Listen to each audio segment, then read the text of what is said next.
మీకేమైనా భయం ఉందా? భయం ఉందా? ఆ క్వశ్చన్ చాలామంది సైలెంట్ ఉంటారు. ఎందుకు తెలుసా? మన మనుషులు కాబట్టి మనకు భయం అనేది ఒక ఎమోషన్, అది ఉంటుంది. ఎంత భయం లేదని మన అన్నా కూడా ఎదుర్కొనే సమయంలో ఎక్కడో ఒక చోట భయం ఉంటుంది. ఇన్ఫ్యాక్ట్ బైబిల్లో నేను మరల చదివినప్పుడు ఏ ఒక్కరు భయపడని వారు లేరు, అందరు భయపడిన వాళ్ళే. ఏ ఒక్క వీరుడన్నా భయపడకుండా ఉన్నాడా అంటే మనం గమనించాల్సింది ఏంటంటే, వారు జీవితంలో దేవునితో జీవితాన్ని ప్రారంభించిన ప్రారంభంలో వారికి భయం అనేది లోపట ఉంది. కానీ ఏంటంటే దేవుడు వారు తోడున్నాడనే ధైర్యము వారికి కలిగే కొలిది, దేవుడు వారి పట్ల చేసే కార్యము చూసే కొలిది, దేవుడు వారి పక్షాన నిలబడేది చూసేది కొలిది, వారికి ధైర్యము అధికమైంది, భయము తక్కువైంది. ఈ మాట అర్థమవుతుందండి? It is more of strength, more of confidence, more of faith, less of doubt, less of fear. ఈరోజు మీకు భయం అధికంగా ఉందా, ధైర్యం అధికంగా ఉందా? That is a question. ఎందుకంటే భయమే లేదని చెప్పలేము. భయానికి మించిన ధైర్యం ఉంటే ఎంత పెద్ద మౌంట్ ఎవరెస్ట్ ఎక్కే వ్యక్తి అయినా కూడా ఎత్తైన స్థలం నుండి దూకాలన్నా, ఎత్తైన స్థలం ఎక్కాలన్నా లోపట కొంచెం డుప్పుని కొట్టుకుంటుంది గుండె. కానీ అర్థం ఏంటి? డుప్పు కొట్టినా పర్వాలేదు, నాలో ఉన్న కరేజ్ ఎక్కువ, నాలో ఉన్న స్ట్రెంగ్త్ ఎక్కువ, నేను చేయగలిగింది ఎక్కువ, నేను చేస్తాను, ఐ విల్ డూ. అందుకనే దేవుని వాక్యం తెలియజేయబడుతుంది చక్కటి మాట, నన్ను బలపరచు క్రీస్తుని బట్టి నాకు సమస్తము.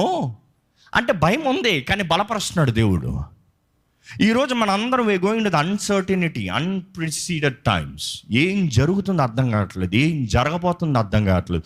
ఇప్పటికే చాలామందికి అబ్బా దెబ్బ తీరి కొంచెం లైన్లోకి వస్తున్నామయ్యా అనేటప్పటికి మరలా దెబ్బ, మరలా గొడవ, మరలా సమస్య, మరలా దిగాల.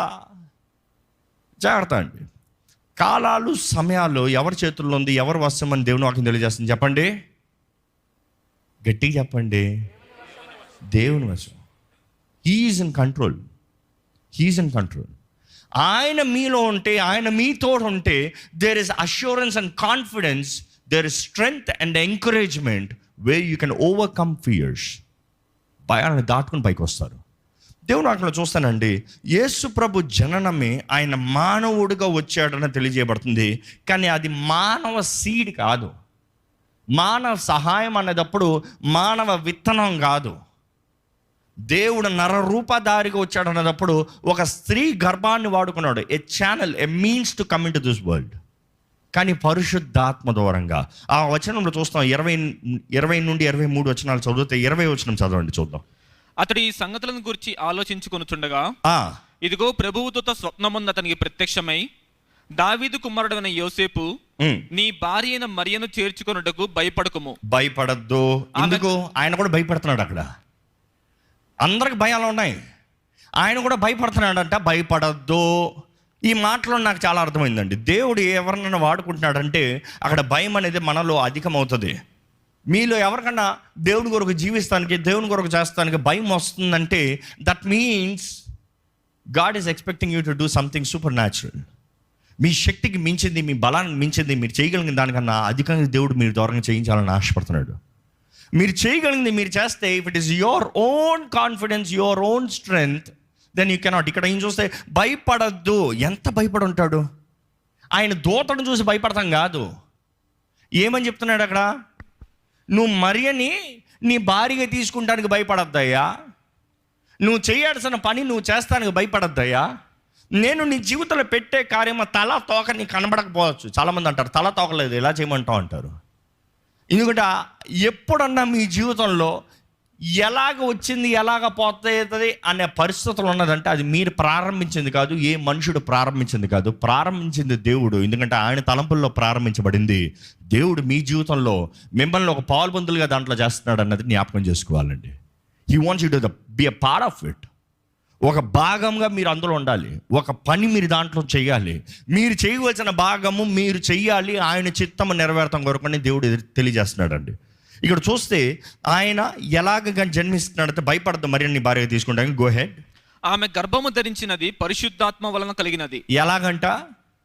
ఎందుకంటే అప్పటికి ఆయన అనుకుంటున్నాడు. అక్కడ చూస్తే యోసేపు గురించి రాయబడి ఉంటుంది, పైన చదివితే he was a very lawful man అంట, ధర్మశాస్త్రాన్ని పాటించే వ్యక్తి అంట, అంటే వాక్యాన్ని బాగా చదివి దాన్ని అనుసరించే వ్యక్తి అంట.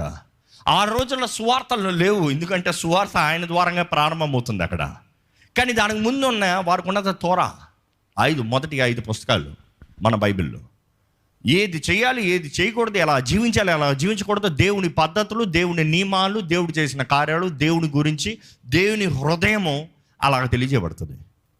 అక్కడ ఆయన దేవుణ్ణి గౌరవించి దేవునికి భయపడే వ్యక్తి అని తెలియజేయబడుతుంది. కాబట్టి దేవుని దృష్టిలో సపోజ్ ఆమెకు కానీ వేరే అఫేర్ కలిగి ఉంటే అలాంటి వ్యక్తితో నేను జీవితాన్ని పంచుకుంటాం, నేను పాపం చేస్తున్నట్టు. కాబట్టి వాక్యానుసారంగా అటువంటి వ్యక్తితో ఉండలేను. కానీ అదే సమయంలో దేవుని వాక్యం తెలియజేస్తుంది అతను మంచి మనిషి అంట.